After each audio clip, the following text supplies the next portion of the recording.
Okay, can we talk about vocal reverb specifically for a minute? We can. I've stolen this concept from you, except I've really simplified it for my small redneck mind, okay?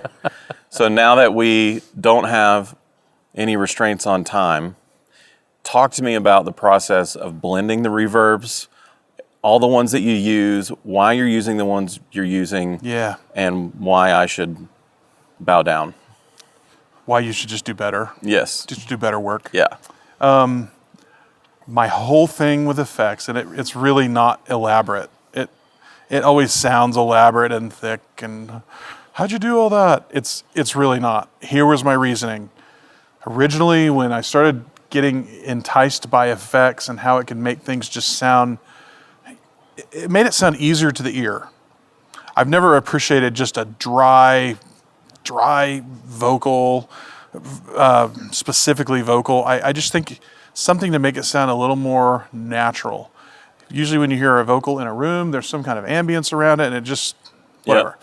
So I started playing around with how do I artificially make that happen in a room. So that was really where it was. I could never seem to find a reverb patch just on its own that just made me go, yeah, that sounds like what I am hearing in my head. That was it. So we can blame it on manufacturers from 25 years ago. Okay. So that was really where it came from. Well, it's kind of grown into more of an art and creating more textures that seem to be part of some of the songs we do. Okay. And a lot of the bands I work with and have worked with have really appreciated some of what it brings to the music. Does it have to be there? No, not at all. It's really an additive thing. It's a plus. It's almost like the way some synth patches have evolved over time with some of the extra layering and the extra stuff that you hear inside it. You can do a pad, that's fine, but get some of these more complex things and it just adds some layers a layer underneath. of So it's all layering.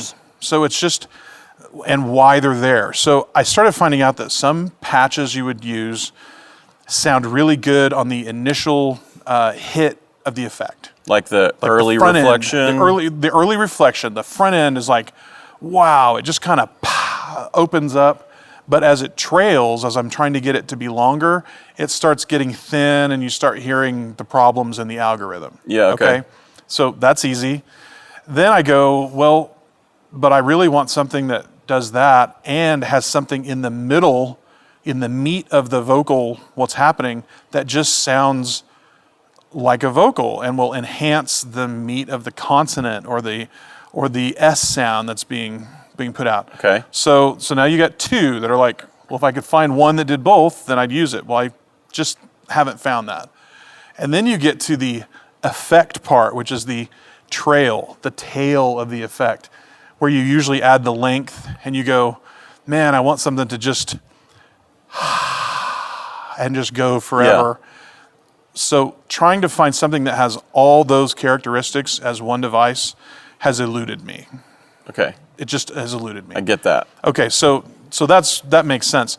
So now, how can you go through and, so you got, say you have 3 effects, well, how am I gonna make all those work? Well, you use the stuff we've been talking about on the console.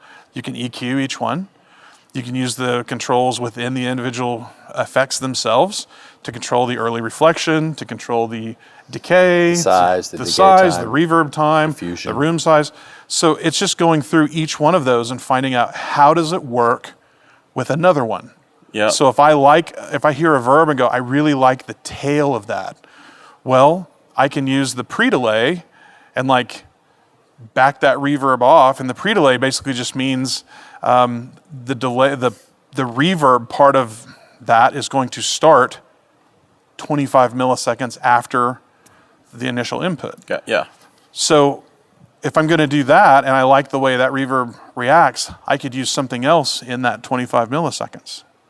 An early reflection. Right. Got it. But I'm using different layers to do that instead of trying to do it all with one. Gotcha. So let's hear it. Yeah, so let's just put up, so we just pulled up a vocal here and it happens to have 1, 2, 3, 4, 5, 6 different effects on it, and it was part of the song. It made this texture happen. So we'll just... You said 6. 6. Okay. 6 just reverbs. Yeah. I'm still working on 3. So we'll just kind of see how this works together. Again, the song wouldn't be ruined if you did 1, but I think it became magical by adding this many. Okay. So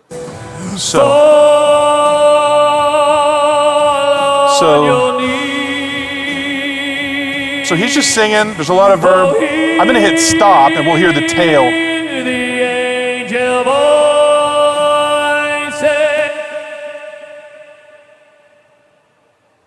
And it's over. Got it.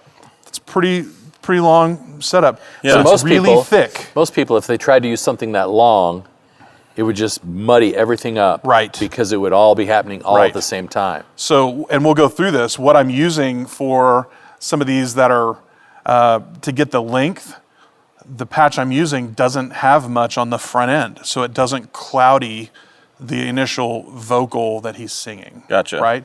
So let's do it again, and we'll just kind of go through some of these. In fact, we'll just solo this. So now we can just go through these one at a time. So the one that I'm using, so this is just... It's pretty bright. It's really bright, but it's got a lot of high mid in there, Gotcha. right? Yeah. So as it's going, it's got a lot of high mid in there, which actually helped his vocal have a little presence with this huge band behind him. I get it. Okay? All right, so we'll keep going. So the next one.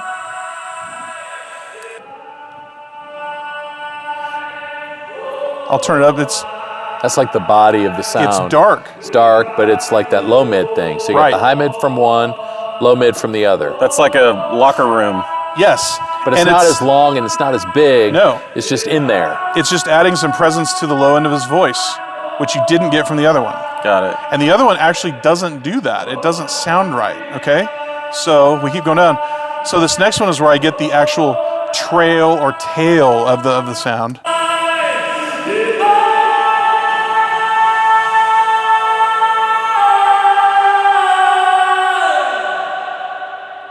That's That's really all cool. from this guy. Very cool. Okay, so that one, but listen to the front end of it.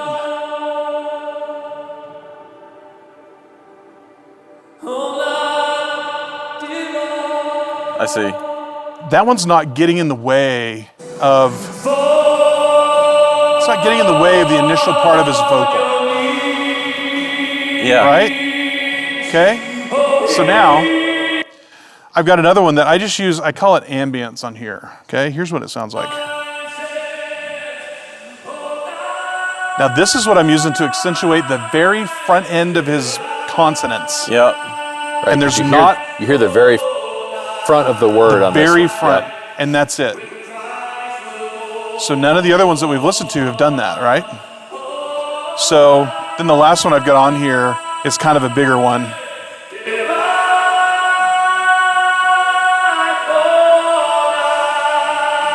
Okay. Now that one's kind of a generic, all-purpose, just, Got it. that's the one if you were going to only use one, It's like a catch-all. I'd probably put that one on. Just a basic hall kind That's of. right. So Yep. when you layer all those together, you end up with...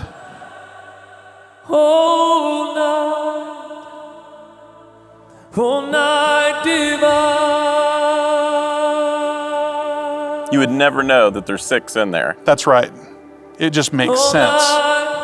And it sounds like this really nice, thick patch. That's now, very cool. within all that, we sit there and EQ each one differently, work on it, all that kind of thing. But that's the overall premise of why the layering works. Got it. So just for a second, could you go back to the individual ones and just mute a couple so we can hear how it changes Sure. without it? So I'll just go one at a time. I'll just mute them. That's It's a huge change. significant. Just from that one going away. Another. Wow.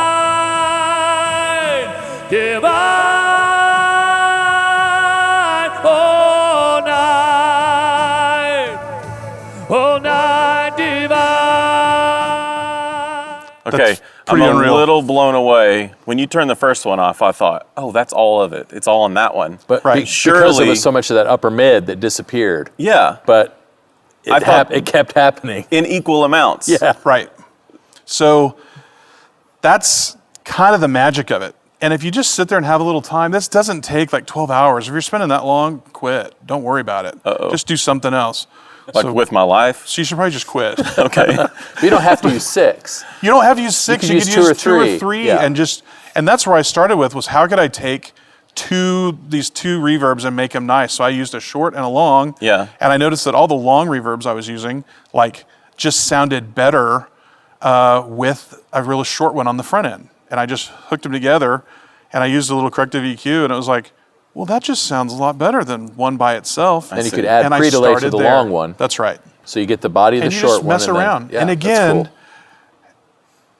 I did all this on analog when I first started. So now this is really cool. I can sit here and go in rehearsal mode and listen to it over and over and over, and it's really great. So it's a good exercise to sit there, and I did most of this with my own vocal. Just talk in a microphone and just listen to what it does and make some adjustments and save it and get used to what it does. Once you get comfortable with it, all the like mystery kind of goes away. Yeah. And then it just becomes natural to go, oh, okay, I'll just dial this in. Well, it works. I honestly feel like I understand it another level past what I did a few minutes ago. Good. But I've been trying for about 6 years.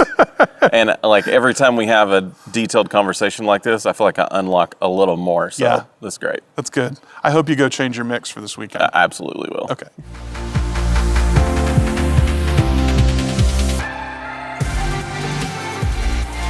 I love to hear myself talk. Sometimes it's actually interesting. But you know what? We talk to a lot of other interesting people too. We have a podcast. Go search for it, the MxU podcast.